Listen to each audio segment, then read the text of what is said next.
Suara di hati Tanggulin adalah kilo tulip. Dengarkan dia jika demikian, Tanggulin terkejut, 1 kilometer persegi adalah 1 juta meter persegi. Kelompok ratusan cacing pasir ini bisa mengubah 1 kilometer persegi hutan menjadi gurun dalam 1 hari. Ini jelas salah satu penyebab yang mengganggu keseimbangan ekologi. Dosa tidak lebih buruk dari manusia. Dengan penjelasan kilo tulip, Tanggulin berhenti begitu saja. Dia melangkah keluar dan menginjak tanah yang ditekan dengan kuat oleh gravitasi seperti anak panah. Orang-orang bergegas menuju setan pasir di depan. Cacing iblis pasir besar membuat teriakan aneh, dan sayapnya mengepak di belakangnya untuk menahan tekanan gravitasi yang menyebar ke tanah secara instan. Sepasang kaki depan langsung menuju Tanggulin. Pada saat yang sama, kabut hijau tua bermekaran dari tubuhnya saat mengepakkan sayapnya. Tidak hanya itu, serangga setan pasir lainnya juga mengepakkan sayapnya, melepaskan kabut hijau tua yang tebal. Ini kabut racun yang pingsan. Tidak terlalu menyakitkan, tetapi memiliki efek melumpuhkan yang sangat kuat. Hanya kontak kulit yang dapat membuat makhluk pingsan dengan cepat. Ini adalah mahakarya setan pasir. Namun, di depanku, semua racun adalah awan mengambang. Kilo tulip berkata dengan bangga. Saat dia menjelaskan kepada Tanggulin, lingkaran cahaya merah muda telah beriak dari Tanggulin. Hanya ketika kabut beracun hijau tua menyentuh lingkaran merah muda, itu langsung runtuh. Dan ketika kabut merah muda menyentuh serangga setan pasir besar, cacing pasir setan tiba-tiba menjerit, berbalik dan hendak berlari, dan seluruh nafas tubuh langsung melemah. Jika Tanggulin bisa melewatkan kesempatan ini, dia tidak akan pantas menjadi pemimpin Shrek Seven Devils hari ini. Tombak naga emas di tangannya seperti kekuatan yang menghancurkan gunung. Boom, serangga setan pasir tingkat 10.000 tahun, tubuhnya langsung terkoyak oleh hantaman kuatnya yang dicampur dengan kekuatan yang menakutkan. Dengan peningkatan armor pertempuran bulan naga, kekuatan Tanggulin saat ini pasti lebih dari 200.000 kati, bahkan pembangkit tenaga listrik bertajuk Douluo, dia tidak akan berani mengambilnya dengan mudah tanpa mengenakan baju besi perang. Sebuah tembakan meledakkan pemimpin serangga setan pasir, dan Tanggulin juga membuka sosoknya, menginjak bayangan hantu, mengangkat tombak naga emas di tangannya, dan tak terkalahkan kemanapun dia pergi. Tidak ada serangga setan pasir yang dapat menghentikan waktu sesaatnya, hanya satu tubuh yang terus meledak di padang pasir. Karena itu Hama, tentu Anda tidak perlu bersikap sopan. Kabut beracun yang dilepaskan oleh serangga setan pasir tidak berpengaruh sama sekali di bawah aksi tulip Killua, dan aroma tulip Killua sendiri dapat menyebabkan gas beracun dari serangga setan pasir ini bereaksi. Tanggulin mengepakkan sepasang sayap emas besar di belakangnya, membuka sosoknya sejajar dengan para penggemar hantu. Semua yang bisa dilihat adalah sosok emas yang selalu melakukan shuttlecock. Ketika setan pasir mulai melarikan diri, hanya kurang dari setengah yang tersisa. Atas peringatan Killua tulip, Tanggulin mulai mengejarnya. Kecepatannya sangat cepat, meskipun dia tidak terlalu bagus dalam kemampuan serangan jarak jauh, namun sosoknya mengembang dan dia masih membunuh puluhan serangga setan pasir. Jika bukan karena meninggalkan Gu Yuena sendirian di dalam mobil, dia masih bisa memburu lebih banyak lagi. Kembali ke kendaraan tempur Tangmen, pada saat ini, cahaya cincin roh di sekitarnya telah muncul dari tubuh serangga setan pasir yang mati, yang sangat jelas terlihat di malam ini. Guyu, tidak apa-apa. Tanggulin membuka pintu mobil dan duduk di atasnya. Gu Yuena sedikit tidak senang, mereka semua telah melarikan diri, mengapa kamu mengejar mereka? Tanggulin tersenyum dan berkata, ini adalah hama. Mari kita singkirkan kejahatan. Gu Yuena sedikit menundukkan kepalanya dan bergumam, apakah benar bahwa makhluk jiwa adalah hama di mata manusia?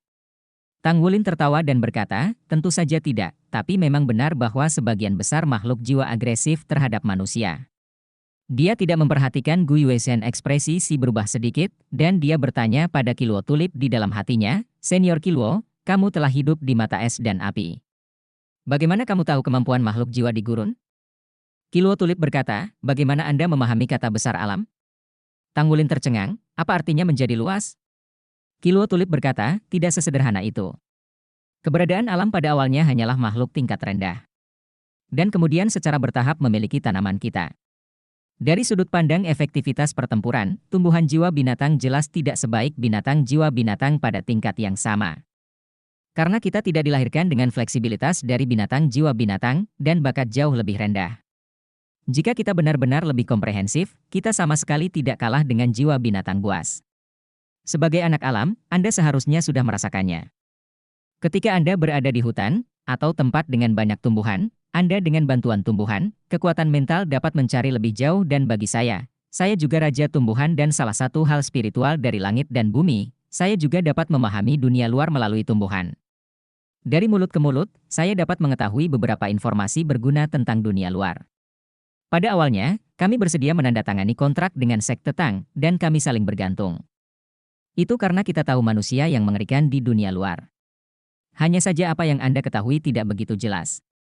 Serangga setan pasir ini pernah membawa informasi dari banyak tumbuhan dan berbicara tentang kehancuran alamnya, jadi saya baru mengetahuinya. Ubah menjadi semacam makhluk jiwa, saya khawatir saya tidak begitu jelas. Tentu saja, kecuali tumbuhan. Tang Wulin tiba-tiba menyadari, jadi begitu. Untungnya Anda memberitahu saya. Kiluo Tulip tersenyum dan berkata, hari ini, banyak pasir mocong yang dipenggal di bagian utama, adalah perlindungan terbaik bagi alam. Sayang sekali kami tidak dapat dengan mudah meninggalkan benih alam, jika tidak, saya benar-benar ingin membantu Anda membunuh serangga setan pasir itu. Kata Tang Wulin sambil tersenyum, jika ada kesempatan di masa depan, saya pasti akan mencari keberadaan hutan-hutan menghancurkan dan memperluas gurun di tepi gurun. Setelah berkomunikasi dengan Kiluo Tulip, Tang Wulin menemukan bahwa Gu Yuena sudah tertidur di dalam mobil, menarik selimut untuknya, dan berbaring di sampingnya, memeluk tubuhnya yang halus. Yang kuat akan selalu ada. Sungguh menakjubkan, malam itu, tidak ada monster jiwa gurun lainnya yang menyerang. Keesokan harinya saya melanjutkan perjalanan dan akhirnya sampai di Cekungan Agni pada siang hari. Memang itu nama apinya, dan suhu di sini benar-benar tidak rendah. Begitu Anda masuk di dalam baskom perlu memakai baju musim panas. Kondisi jalan di Cekungan masih kurang bagus, di sini tergolong primitif. Cekungan itu sendiri seperti kota besar, dan faktanya tetap sama walaupun namanya bukan kota, tapi itu adalah tempat di mana sebagian besar manusia tinggal di bagian barat benua. Bangunan di Cekungan sebagian besar adalah rumah dari tanah dan batu, dan pakaian yang dikenakan orang juga sangat berbeda dengan manusia di seberang gurun. Banyak orang yang memakai kerudung tahan angin di wajah mereka, lihat. Tidak terlihat. Tang Wulin menemukan tempat terpencil tanpa siapapun, menyingkirkan kendaraan tempur Tangmennya, lalu menarik Guyu ke baskom. Dia tidak berencana untuk membawa Guyu ke pegunungan Tianjin, kondisi di sana dikatakan sangat sulit dan tidak cocok untuk kehidupan normal sama sekali.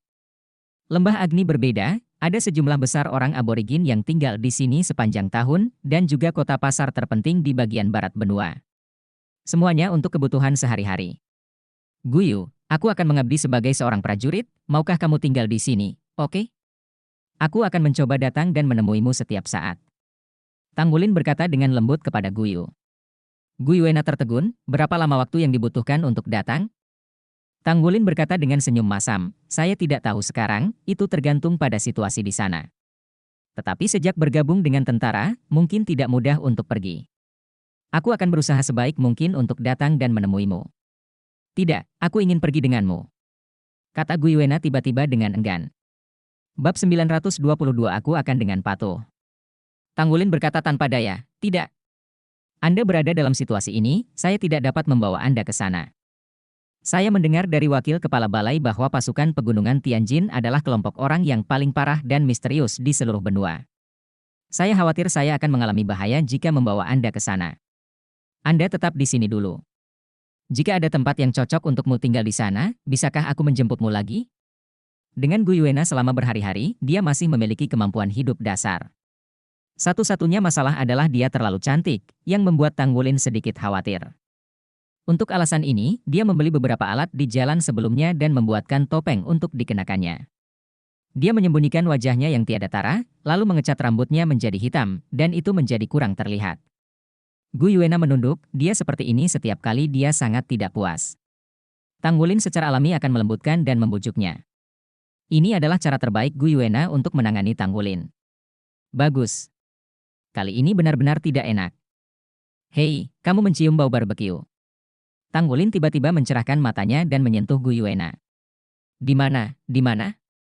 Benar saja, toko jajanan tersebut langsung mengangkat kepalanya dengan tatapan kegirangan. Dalam beberapa hari terakhir di gurun, dia sangat tidak puas dengan makan makanan kering. Tak lama kemudian, mereka menemukan restoran barbeque yang sangat otentik di perapian, dengan potongan besar barbeque dan anggur buah yang diseduh oleh penduduk setempat, yang cukup mengasyikkan. Teknik pemanggangannya sangat bagus, bagian luarnya hangus dan bagian dalamnya empuk, tidak hanya aromanya yang kenyang, tetapi kuahnya terjaga sempurna di dalam daging panggang. Baik Tanggulin dan Guyuena yang makan sama-sama ketagihan. Meski Tanggulin tidak lagi membutuhkan banyak makanan untuk menunjang kekuatan garis keturunannya, namun setelah sekian tahun menjadi Voodie, kemampuan pencernaannya masih sangat kuat. Pada akhirnya, mereka berdua makan cukup untuk 5 orang sebelum berhenti. Guyu, lihat, ada begitu banyak makanan lezat di bak api yang menyala ini. Kamu bisa makan barbeque setiap hari saat kamu tinggal. Jika kamu pergi ke pegunungan Tianjin bersamaku, aku khawatir kamu hanya bisa memakannya setiap hari seperti di gurun. Makanan kering. Kamu tidak bisa makan enak, aku pasti merasa tidak enak juga. Patuh, tetap di sini, oke? Setelah akhirnya membujuk Guyuena untuk setuju, maka Tanggulin akan mencarikannya tempat tinggal. Dia tidak kekurangan uang sekarang, jadi dia langsung menemukan hotel terbaik untuk Guyuena dan memesan kamar untuk 3 bulan terlebih dahulu. Semua fasilitas di hotel sudah tersedia, menyisakan cukup uang untuknya, dan membawanya untuk tinggal di sini selama 2 hari lagi, sehingga pada dasarnya dia beradaptasi. Tanggulin kemudian pergi, mengendarai kendaraan tempur Tangmen langsung ke pegunungan Tianjin. Perasaan mengemudi sendiri sebenarnya tidak terlalu bagus. Setelah mengemudi kurang dari 100 km, dia sudah memiliki lebih dari 10 pikiran di dalam hatinya untuk kembali dan menjemput Guyuena. Dengan kemauan yang sangat kuat, dia akhirnya menahan dorongan batinnya. Didi. Sang komunikator jiwa terdengar. Ini adalah komunikator baru yang baru saja dibeli Tanggulin di cekungan Agni, dan komunikator asli telah dijauhkan. Ada apa dengan Guyu? Tanggulin tahu bahwa itu adalah dia bahkan tanpa melihat, karena dialah satu-satunya yang mengetahui nomor tersebut. Ayah, aku merindukanmu. Suara Guyuena jelas menangis. Guyue, saya akan segera kembali. Anda biasanya lebih banyak bermeditasi, menyerap banyak energi Kirongtong Tianju, dan pulih lebih cepat. Jika Anda memikirkan saya, telepon saya, dan saya akan menelepon Anda sebelum saya kembali. Ya, oke. Ya. Suara Guyuena sepertinya tercekik lebih keras. Baiklah, aku akan kembali. Kamu menungguku. Tidak tahan. Tanggulin memutar bagian depan mobil dan kembali ke Burning Fire Basin sebelum menghentikan mobil di pintu masuk hotel. Begitu dia keluar dari mobil, tubuh cantik Guyuena menabrak pelukannya. Tidak ada kata-kata, hanya memeluknya dengan erat. Tanggulin hanya merasa seluruh hatinya akan meleleh, bagaimana dia bisa bersedia memberikannya? Untuk sementara, aku tidak bisa menahan perasaan campur aduk. Ayah, pergilah. Aku akan patuh. Guyuena tiba-tiba mengangkat kepalanya dan berkata dengan tegas. Tanggulin tercengang. Guyuena tersenyum padanya, berdiri berjingkat, mencium pipinya, dan mendorongnya ke dalam mobil, kembalilah dan temui aku lebih awal. Tanggulin agak bingung, menatap Guyuena yang tersenyum. Tidak bisa menahan diri untuk tidak bisa berkata-kata, Guyu, atau yang lain. Ayah, silakan. Aku akan tumbuh dewasa dan aku akan menunggumu kembali dengan sangat baik. Guyuena mendorongnya ke dalam mobil dan melambai padanya. Emosi Tanggulin sedikit tidak terkendali, atau, kamu. Guyuena tersenyum dan membantunya menutup pintu mobil. Ayah bersedia kembali, itu membuktikan bahwa saya sangat penting. Silakan, saya orang yang bijaksana anak baik, jangan khawatir, aku akan menjaga diriku sendiri. Tanggulin tiba-tiba tersenyum, dan akhirnya dia sedikit lega. Mobil mulai pelan-pelan, memandangnya di cermin dari waktu ke waktu, masih berdiri di sana sambil melambai padanya. Hatinya dikelilingi oleh cinta. Apakah kondisi pegunungan Tianjin sulit? Lalu apa gunanya? Dia akan menungguku. Belok. Mempercepat, Tanggulin langsung menuju pegunungan Tianjin dengan semangat juang yang tinggi. Saya tidak bisa melihat kendaraan tempur lagi. Lengan melambai Guyuena berhenti di udara, air mata mengalir, dan pipinya tertutup dalam sekejap. Adik kecil, untuk apa kau menangis? Sebuah suara pelan terdengar di dekatnya. Seorang pria muda berkulit gelap dengan kemeja dengan setengah dari bahunya membungkuk. Keluar! Guyuena tiba-tiba berteriak. Seluruh tubuh pemuda itu gemetar, dan dari sepasang mata ungunya, seolah-olah melihat sesuatu yang sangat menakutkan, wajah gelapnya langsung berubah pucat, dan dia berbalik dan lari. Di antara mata ungu jernih itu, pupil yang tegak secara bertahap menyatu dan kembali ke keadaan semula. Terkejut, melihat pemandangan di kejauhan, Tanggulin hanya shock. Itu adalah puncak seputih salju bergelombang yang tak berujung, menjulang semakin jauh ke dalam awan. Matahari tampaknya lebih dekat ke tanah beberapa kali lipat dari biasanya. Dengan kekuatan pertahanan fisik Tanggulin, dia juga dapat merasakan bahwa elemen cahaya di sini jelas terlalu kuat, yang akan memiliki beberapa efek negatif pada tubuh. Namun, kekuatan fisiknya jelas tidak terlalu mempedulikan ini. Tidak ada jalan di depan, dan kemana dia ingin pergi, dia harus memasuki gunung yang tertutup salju ini. Ini pertama kalinya Tanggulin datang ke medan ini, udaranya tipis dan orang-orang tidak bisa dihubungi. Tapi keindahan alam membuatnya terpesona. Melihat ke belakang, tempat yang saya lewati masih hijau, tetapi ketika saya berbalik, masa depan saya sudah tertutup salju. Dan dia berdiri di sini, seperti setetes air di lautan, tampak begitu kecil. Inilah pesona alam. Alam yang begitu indah. Bagaimana bisa dihancurkan? Seed of Nature di tengah alisnya tampak sedikit bergetar, seolah menanggapi fluktuasi di dalam hatinya. Tanggulin menarik napas dalam-dalam dan berjalan menuju gunung salju di depan. Pada saat yang sama, dia mengeluarkan sistem pemosisian yang khusus diberikan kepadanya oleh Amorous Douluo dan menyalakannya. Sistem penentuan posisi ini hanya dapat bertindak pada tujuan yang dia cari kali ini. Setelah dia meninggalkan baskom api, dia sudah mengaktifkannya dan datang ke sini dengan panduannya. Dan sekarang, yang dimaksud oleh sistem penentuan posisi adalah di pegunungan yang tertutup salju. Suhunya sudah sangat rendah. Tanggulin hanya mengenakan satu mantel, dan langkah kakinya cepat dan stabil. Pusaran darah di dalam tubuhnya beredar secara alami, menghilangkan dingin di luar. Segera, setelah memasuki lingkup pegunungan yang tertutup salju, jalan menjadi sulit untuk dilalui, tetapi dia tidak melepaskan armor perang. Douluo yang asmara mengatakan kepadanya bahwa ketika dia datang ke sini, pertama-tama dia harus membuat dirinya terlihat seperti orang biasa. Karena setiap orang yang datang ke sini untuk bergabung dengan tentara harus berjalan di jalan ini dengan kedua kaki, bahkan master jiwa terbang tidak terkecuali, ini adalah aturannya. Anda bahkan tidak dapat menggunakan martial soul, jika tidak Anda akan tersingkir.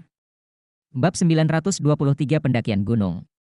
Ketika Tanggulin mendaki gunung pertama, dia mulai mengerti mengapa tempat yang ingin saya kunjungi ini memiliki peraturan seperti itu. Mendaki gunung salju jelas merupakan ujian kemauan. Tanpa menggunakan martial spirit, bahkan seorang master roh dengan kekuatan roh yang melimpah akan sangat sulit untuk bepergian. Salju di gunung salju sangat tebal, sulit untuk berjalan kaki, dan medan yang curam, suhu semakin rendah, dan udara tipis di dataran tinggi. Dengan kebugaran fisiknya, setelah mendaki gunung yang tertutup salju, nafasnya mulai menjadi cepat. Dan jika itu adalah orang biasa, tidak mungkin untuk menyelesaikannya tanpa bantuan peralatan modern. Namun, dia sangat menyukai perasaan ini. Dia suka temperamen ini. Setelah melakukan sedikit penyesuaian, dia mengambil beberapa genggam salju dari tanah dan memakannya. Tanggulin melompat langsung ke sisi lain Suefeng. Salju tebal adalah bantalan terbaik. Tubuhnya meluncur ke bawah dengan cepat, di sepanjang sisi gunung salju yang terjal, dan terbang lurus ke bawah. Artinya, jika dia berani melakukan ini, dia akan khawatir tentang apa yang akan dia lakukan jika dia tergelincir ke bawah. Tanggulin meregangkan tubuhnya, meningkatkan area kontak dengan permukaan salju sebanyak mungkin, agar tidak jatuh ke salju tebal. Tubuhnya terus berakselerasi, dengan bubuk salju berdesir di kedua sisi, dan energi mentalnya berkembang, merasakan tempat-tempat berbahaya yang mungkin Anda lewati di bawah ini. Tetap sesuaikan arah Anda untuk menghindari tempat-tempat berbahaya tersebut. Butuh waktu lebih dari 1 jam untuk mendaki gunung, tetapi hanya beberapa menit untuk turun gunung. Melihat bahwa dia akan mencapai dasar gunung, Tanggulin mengangkat kakinya, dan dengan bantuan kelembaman, dia terus meluncur ke depan sampai dia bergegas ke kaki puncak gunung yang berlawanan, dan bahkan berlari ke atas sejauh puluhan meter. Ini stabil. Dengan kaki ditekuk, Tanggulin memanfaatkan sit-up dan terjun ke salju di dinding gunung. Bagus. Ini adalah perasaan bermain ski.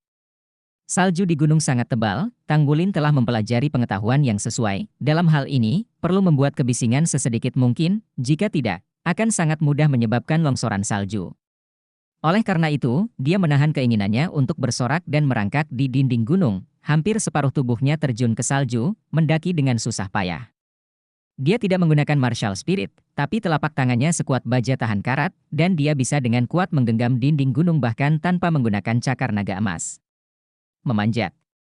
Tidak semua gunung begitu curam. Setelah melewati suatu tempat yang curam, dataran menjadi datar, dia berdiri dan terus berjalan ke atas.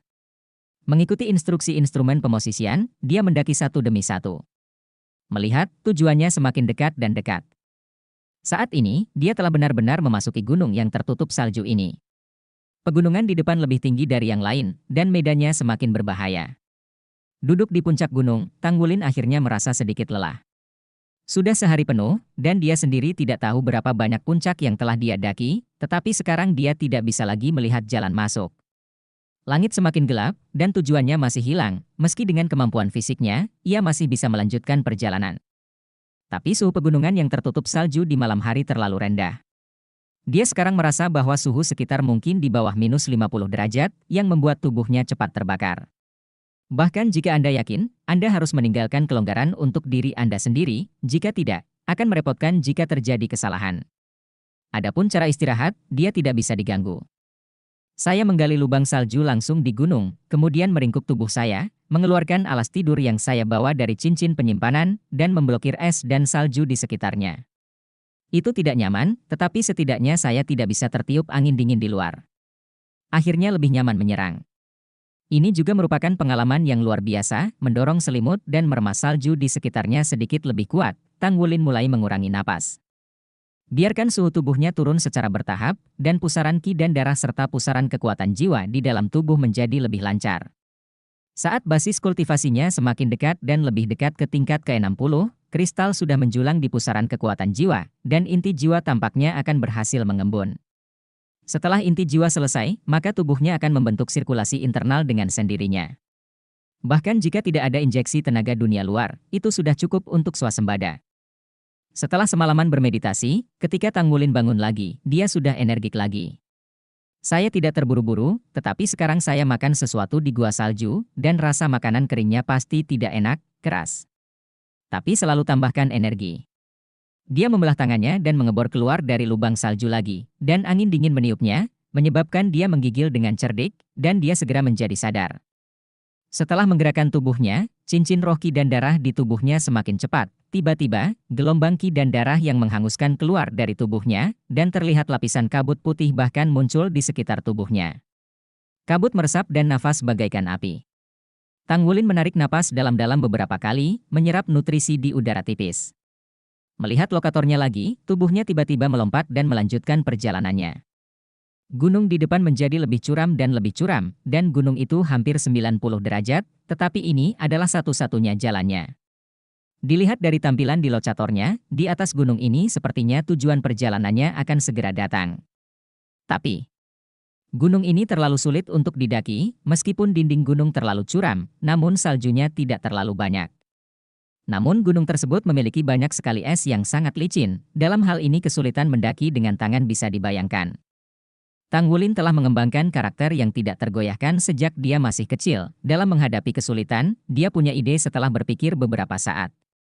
Tidak bisa menggunakan roh bela diri, kan? Bahkan menggunakan kekuatan Raja Naga Emas dianggap busuk. Lalu, saya bisa mengandalkan kekuatan fisik murni. Dia menstabilkan tubuhnya terlebih dahulu, lalu tangan kanannya berdiri seperti pisau dan menghantam dinding es di depannya. Dengan poof, telapak tangan kanannya jatuh. Meskipun es di gunung ini sangat padat, itu bukan apa-apa untuk menghadapi kekuatan mengerikan Tang Wulin. Menggantung dirinya dengan kuat di atas es, Tang Wulin menembus es dengan cara yang sama dengan tangannya yang lain. Pertama mencoba kekerasan es, dan kemudian otot lengannya tiba-tiba membengkak, dan dia menarik ke bawah dengan paksa, dan di bawah kekuatan yang kuat, dia langsung menarik tubuhnya untuk lepas landas. Ini murni mengandalkan kekuatan lengan. Terbang ke atas sekitar 10 meter, dan momentumnya habis, Tang Wulin menjulurkan telapak tangannya lagi dan menembus es. Jika bukan karena takut tubuh es tidak dapat menahan terlalu banyak kekuatan dan akan runtuh, tentu saja, tarikan dan tekanan ini lebih dari 10 meter, tetapi demi keselamatan, Tang Wulin begitu saja. Dia membubung lagi, dan mendarat di atas es lagi dan lagi. Tangannya stabil seperti pahat es, dan dia menggantung dirinya dengan kuat di dinding es setiap kali dia memanjat. Lalu naik dengan cepat. Kecepatannya luar biasa cepat.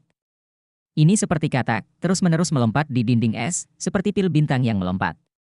Bagian dinding es yang curam ini panjangnya lebih dari 1000 meter, tetapi hanya butuh 1/4 jam untuk mencapai puncak gunung. Dia mengguncang lengannya yang sakit dan menggerakkan jari-jarinya yang kemerahan. Sirkulasi darah dalam tubuh selama seminggu akan pulih secara alami.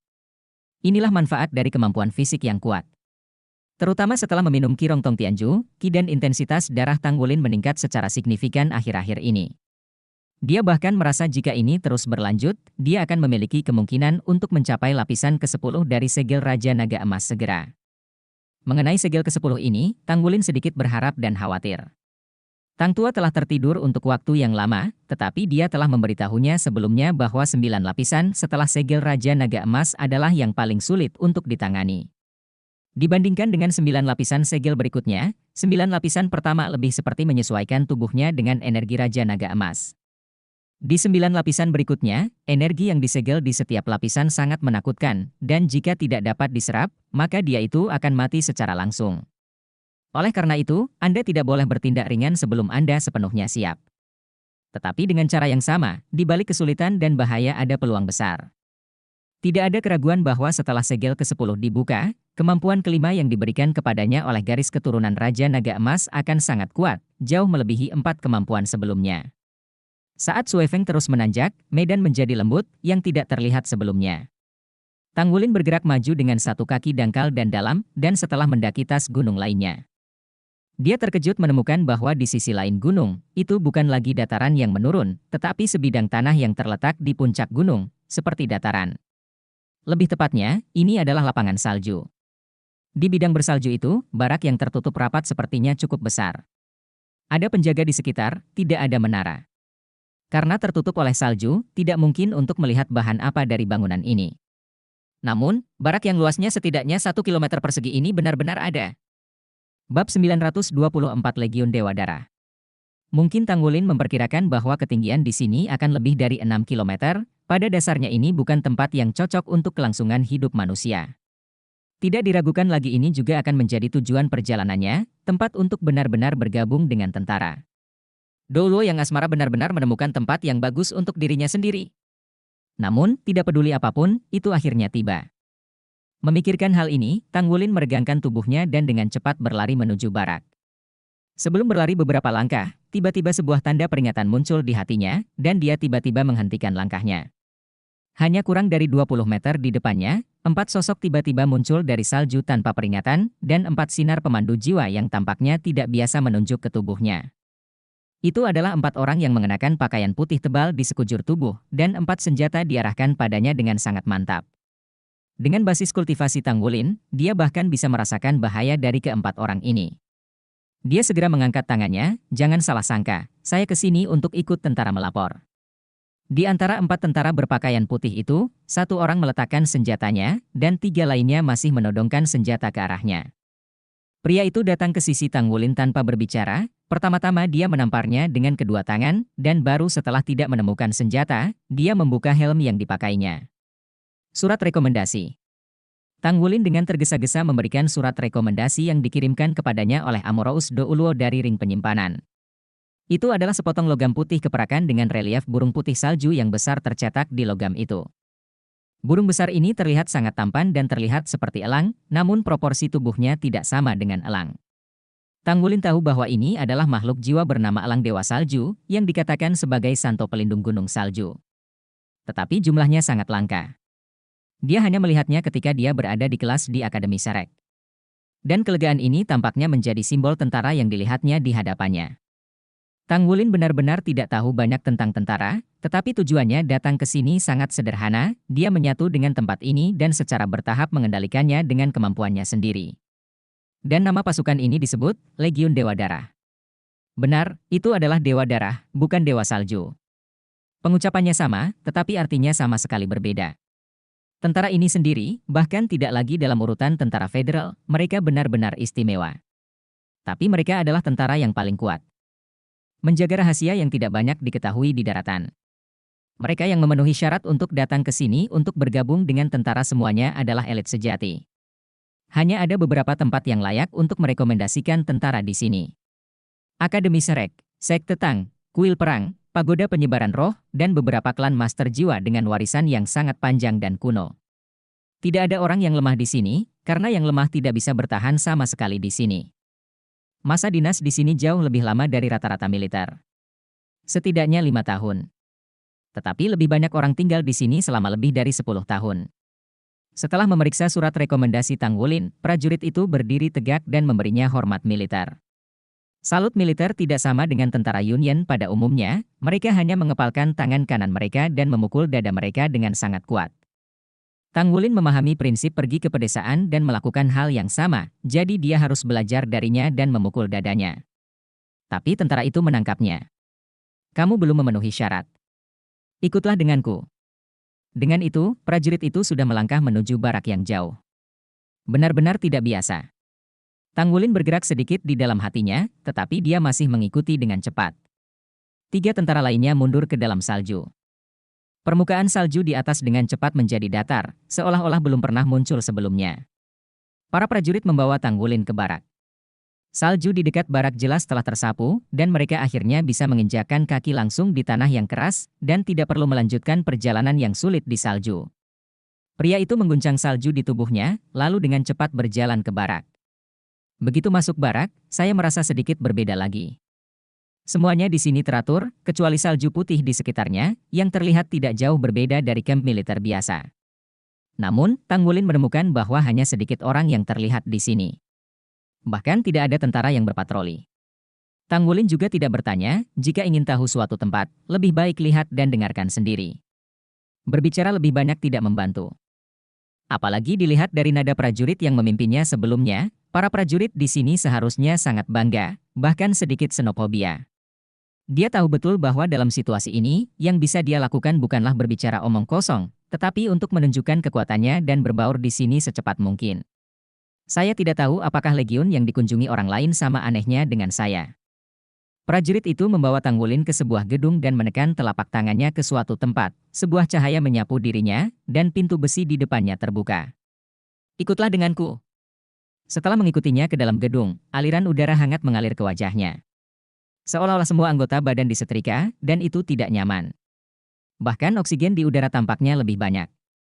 Tanggulin merasa puas dengan napas panjang. Prajurit itu balas memandangnya, lalu melepas helmnya. Tanggulin tiba-tiba merasakan matanya bersinar, ternyata seorang wanita dengan rambut panjang coklat. Dia tampak berumur 25 atau 6 tahun, dia tinggi dan memakai seragam militer yang tebal. Tanggulin tidak dapat membedakan jenis kelaminnya. Melihat bahwa pihak lain ternyata seorang wanita saat ini, dia tidak bisa membantu tetapi tercengang. Wajah prajurit wanita itu dingin, apa yang linglung, ikut aku. Sekadar mengingatkanmu, mulai sekarang, kamu harus mulai bersiap. Apakah kamu bisa tinggal atau tidak akan ditentukan dalam 3 hari ke depan. Terima kasih. Tanggulin mengangguk. Prajurit wanita itu melirik baju tunggalnya, arogansi selalu cara untuk mati. Setelah mengatakan ini, dia segera berbalik dan berjalan masuk. Tanggulin tidak bisa menahan sedikit geli. Dia tahu bahwa pihak lain harus menganggapnya sebagai pertunjukan yang disengaja untuk mengenakan begitu sedikit. Namun nyatanya, meski dia belum mencapai level dingin dan tahan panas, suhu rendah ini benar-benar tidak banyak mempengaruhinya.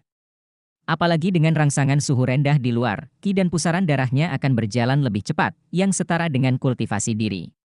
Setelah wanita itu masuk, wajah Tanggulin dengan cepat berubah. Ada berbagai instrumen di mana-mana, dan dia tidak dapat memahami banyak dari mereka. Tapi di sini, orang-orangnya masih sangat baik. Melewati terowongan, tentara wanita itu membawanya ke sebuah ruangan. Di dalam ruangan itu, Tanggulin akhirnya melihat orang kedua. Dia masih seorang prajurit wanita, yang tampak lebih dari 40 tahun, membawa 1 batang dan 2 bintang mewakili pangkat letnan di pundaknya. Letnan, ini baru di sini. Atur penilaian untuknya. Ekspresi prajurit wanita itu masih sangat dingin. Itu, Mayor. Perwira wanita parubaya yang berusia sekitar 40 tahun itu bangkit dan memberi hormat militer kepada perwira perempuan itu. Utama? Ini bukan prajurit biasa yang membawanya masuk, tapi seorang mayor. Tanggulin masih tahu sedikit tentang pangkat tentara. Hanya saja gadis ini sudah menjadi mayor di usia yang begitu muda, dan letnannya sudah tidak muda lagi. Setelah mengangguk kepada letnan, petugas perempuan itu berbalik dan keluar. Tanggulin kembali melihat kepergiannya, dan keingintahuannya tentang tempat ini tiba-tiba meningkat sedikit. Anak kecil, jangan kaget. Mayor Xingluo sangat teliti saat menjalankan misinya. Anda tidak perlu terkejut dengan barisan kami. Dalam Legiun Dewa Darah, hanya kekuatan dan pahala, berapapun usia. Dan saya adalah warga sipil. Suamiku ada di sini, dan aku seperti anggota keluarga tentara. Jika kamu lulus penilaian, kamu akan tahu aturannya di sini di masa depan. Bab 925 Laporan Perekrutan. Terima kasih. Tanggulin menunjukkan senyum lembut di wajahnya, salah satunya terima kasih dengan tulus. Penampilannya sangat tampan, dan wajahnya penuh dengan senyum sinar matahari, tentu saja mudah untuk memberikan kesan yang baik kepada orang lain. Letnan itu berdiri dan berkata, ikutlah dengan saya. Tidak ada pendatang baru untuk sementara waktu. Anak muda yang cantik, saya harus mengingatkan Anda bahwa tidak peduli dari mana Anda berasal atau dari mana Anda berasal, jangan sombong. Dewa Darah Legiun bukanlah tentara biasa, dan bisa direkomendasikan untuk datang ke sini. Semua orang adalah favorit surga. Tapi hanya kurang dari sepertiga dari mereka yang bisa tinggal. Kamu adalah pemuda yang sopan. Saya harap kamu bisa tinggal. Tang Wulin mengatakan, apakah Anda ingin memulai penilaian sekarang ada pendaftaran diperlukan? Letnan mengatakan, tidak. Kamu telah membuktikan identitas Anda sebelum Anda akan dibawa ke sini dan sebelum Anda menyelesaikan penilaian, daftar. Tidak masuk akal. Mengenai mengapa itu dimulai secara langsung, itu bahkan lebih sederhana. Musuh tidak akan pernah memberitahu Anda kapan dia akan muncul. Setelah mendengar kata-kata terakhirnya, mata Tang Wulin tiba-tiba mengembun, dan kota Shrek tiba datang. Dia tidak akan pernah melupakan adegan serangan itu. Kamu benar. Letnan membawa Tang Wulin keluar ruangan dan datang ke tempat yang mirip dengan gudang. Kamu bisa memilih senjata apa saja di sini. Ingat, di mana kamu akan dinilai nanti, kekuatan jiwa akan tidak bisa digunakan. Jadi, kamu hanya bisa mengandalkan tubuh dan senjata di sini. Jadi, pilih salah satu yang kamu kuasai. Tidak bisa menggunakan tes kekuatan jiwa? Tang Wulin kaget. Jadi, apakah kekuatan darah seseorang akan terpengaruh? Di dalam gudang, ada berbagai senjata dan peralatan yang mempesona, banyak di antaranya adalah senjata modern yang dipandu jiwa, termasuk senjata sinar, senjata pemandu jiwa, dan sejenisnya. Semuanya tersedia dan portabel untuk pertempuran individu. Di antara senjata-senjata ini, Tang Wulin hanya bisa mengenali sepertiganya, dan dia akan menggunakan apa saja yang bisa dikenali. Namun, setelah mempertimbangkan dengan cermat, Tang Wulin melangkah maju dan mengambil tongkat panjang paduan gelap. Bahkan jika dia tidak bisa memobilisasi kekuatan garis keturunannya, dia paling yakin dengan kekuatannya sendiri. Adapun senjata yang dipandu jiwa jarak jauh, meskipun dia bisa menggunakannya, dia pasti tidak pandai dalam hal itu. Jika itu mecha, serangan jarak jauh masih memungkinkan. Melihat bahwa dia telah memilih tongkat panjang, alis letnan itu sedikit terangkat, tetapi ada jejak penyesalan di matanya. Kamu masih memilih harga diri. Ikutlah denganku. Nadanya agak buruk, tetapi dia tidak banyak bicara. Letnan membawanya ke tengah camp, di sebuah bangunan yang sangat besar kecuali di gudang. Bagian atas bangunan berupa kerucut runcing, yang merupakan bangunan tertinggi di seluruh perkemahan, dengan ketinggian sekitar 50 meter. Berjalan melalui pintu dari samping, Tang Wulin akhirnya melihat tentara lainnya. Ada puluhan orang di dalam, semuanya memakai seragam militer putih. Seragam militer itu sangat indah. Ada tanda pahatan Dewa Salju pada surat pengantar yang dibawanya di dadanya. Tidak ada yang memperhatikan Tang Wulin yang dibawa oleh letnan. Tetapi Tang Wulin menemukan bahwa lencana orang-orang ini menunjukkan bahwa mereka semua adalah perwira, dan mereka juga merupakan panji di tingkat paling bawah. Tidak ada tentara swasta. Apakah ini markas Legiun Dewa Darah? Letnan membawa Tang Wulin ke lift di sebelahnya, dan pintu lift terbuka. Saat mereka berdua memasuki lift, tiba-tiba terdengar suara dingin. Tunggu sebentar. Bersamaan dengan suara itu, orang lain masuk ke lift. Mata Tang Wulin berbinar, dan seorang prajurit wanita masuk dengan pangkat mayor di pundaknya, memang perwira utama wanita yang membawa Tang Wulin ke camp sebelumnya. Saat ini, dia telah melepas mantelnya yang tebal dan hanya mengenakan seragam militer putih. Seragam militer seputih salju itu lurus tanpa kerutan. Dia tampak heroik dengan tanda pangkat emas di pundaknya. Mayor. Letnan segera memberinya hormat militer, dan mayor wanita juga memukul dadanya.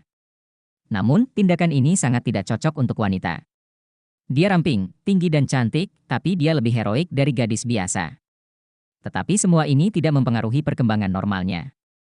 Saat dia memukul dadanya dengan tangan kanan, secara alami ada gelombang turbulensi. Sudut mulut Tang Wulin bergerak-gerak saat dia melihat. Saya akan bertanggung jawab atas penilaiannya. Kembalilah.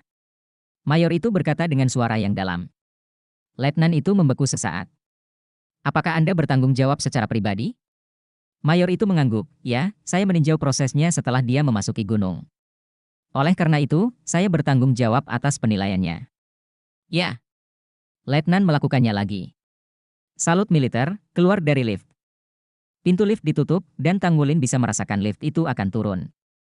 Di ruang sempit yang kecil ini, dia dan mayor perempuan tetap tinggal. Tanggulin terbatuk, "Halo Mayor, nama saya Tanggulin. Panggil saya petugas."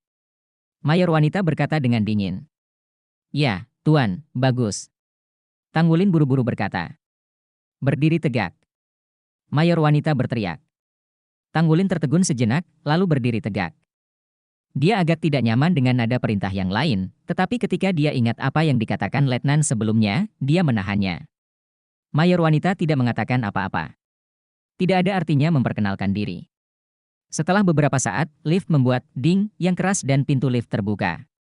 Setelah keluar dari tangga, itu adalah koridor logam, dan masuk ke dalam sepanjang koridor. Setelah belok kiri, Mayor memimpin Tanggu Lin masuk ke sebuah ruangan. Setelah memasuki ruangan ini, wajah Tanggulin tiba-tiba menunjukkan ekspresi terkejut, karena itu memberinya rasa deja vu. Begini. Bagaimana rupa lingling pintu masuk ke platform spiritual menaiki menara? Dan itu adalah jenis platform naik perantara. Ada penutup kaca di sekitar ruangan. Tergantung pada ukurannya, tidak diragukan lagi mereka adalah orang-orang yang berdiri. Mayor berjalan ke konsol untuk mengoperasikan, dan tangannya sangat cepat, sehingga dia bisa melihat saat kedua tangan menjentikkan di keyboard, terdengar serangkaian perkusi yang tajam. Kedua penutup kaca perlahan terbuka, dan berbagai instrumen di seluruh ruangan juga menyala. "Apakah Anda pernah ke Ascension Platform?" Mayor itu berbalik dan bertanya pada Tanggulin. "Sudah." Tanggulin menjawab dengan jujur. Mayor itu mengangguk dan berkata, "Ujianmu akan serupa dengan yang ada di Ascension Platform. Misi kamu juga sangat sederhana. Lindungi aku di dalamnya sampai ujian selesai." "Bagus." Tanggulin mengangguk dan berjalan ke salah satu penutup kaca. Melihat punggungnya, Mayor menyipitkan matanya, lalu segera mengikuti. "Ingatkan Anda, tidak ada cara untuk menggunakan kekuatan roh di dalam, Anda hanya dapat menggunakan tangan Anda." "Senjata. Apakah kamu mengerti?" "Mengerti." Letnan telah mengingatkannya sebelumnya. Pada saat yang sama, Tanggulin juga membuat penilaian paling mendasar tentang penilaian ini di dalam hatinya, yang mirip dengan platform kenaikan, tetapi tidak dapat menggunakan kekuatan roh, dan hanya dapat mengandalkan kemampuan fisik dan responsnya. Datang untuk bertarung. Memasuki penutup kaca perlahan menutup, satu persatu potongan logam langsung menempel di tubuhnya, dan lingkaran logam di belakang tubuhnya diperbaiki, dan sekitarnya berangsur-angsur menjadi lebih cerah. Tanggulin sudah lama tidak naik ke platform kenaikan, menutup matanya dan dalam diam merasakan semua perubahan di sekitarnya. Rasa sakit yang sedikit kesemutan datang dari anggota badan dan ratusan kerangka, dan akhirnya menyatu di otak, serangkaian getaran tubuh menyebabkan otak menjadi kosong. Secara samar-samar, Tanggulin dapat merasakan rangsangan arus listrik, fluktuasi data, dan fluktuasi energi spasial. Ini adalah sesuatu yang tidak dapat dia rasakan sebelumnya, karena sekarang setelah kekuatan mentalnya telah mencapai tingkat jurang spiritual, dia akan memiliki persepsi yang begitu nyata. Tidak ada ketidaknyamanan. Ketika dia membuka matanya lagi, dia menemukan bahwa dia telah muncul di sebongkah salju, masih memegang tongkat logam yang dia pilih. Yang lebih mengejutkannya adalah ketika dia melihat sekeliling, tidak jauh, sepertinya itu adalah camp yang pernah dia kunjungi sebelumnya.